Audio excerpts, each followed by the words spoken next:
Krishna cooking show તમારું સ્વાગત કરું છું। આજે આપણે ગુંદાનું શાક પણ કહેવાય અને તેને અથાણું પણ કહેવાય છે। ખૂબ જ ટેસ્ટી લાગે છે। આ રીતે જરૂરથી બનાવજો, ઇન્સ્ટન્ટ બની જાય છે।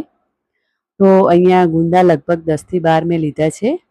તો ચપ્પાને આપણે મીઠું લગાવી લેવાનું છે અને ગુંદાની જે ઉપરની ટોચ હોય તે પહેલાં કાઢી લેવાની છે અને પછી ચપ્પુ અંદર નાખીને એ ગુંદાનો બી કાઢી લેવાનો છે।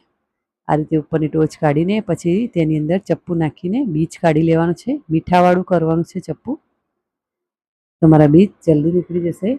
અહીંયા એક કડાઈમાં 2 થી 3 ચમચી જેટલું તેલ મૂકીશું। તેલ ગરમ થઈ જાય એટલે જીરું નાખી દેવાનું, ચપટી હિંગ, ચપટી હળદર નાખી દેવાની અને પછી તેની અંદર ગુંદા નાખી દેવાના અને તેને હલાવી દેવાના। થોડા મીઠાવાળા છે એટલે થોડીક વાર તેને થવા દેવાનું છે।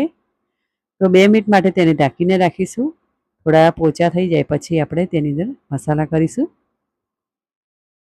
જો તમને મારો આ વિડીયો ગમે તો લાઇક, શેર અને સબસ્ક્રાઈબ કરજો, બેલ આઇકન દબાવજો અને કમેન્ટ કરજો।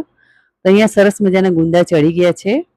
હવે આપણે તેની પર છીણેલી કેરી નાખીશું કાચી અને તેને પણ થોડી વાર આગી પાછી કરીને સાતળી લઈશું બરાબર। અને મીઠું આપણે ગુંદામાં થોડું હતું એટલા માટે મેં અહીંયા ચપટી જ મીઠું નાખેલું છે।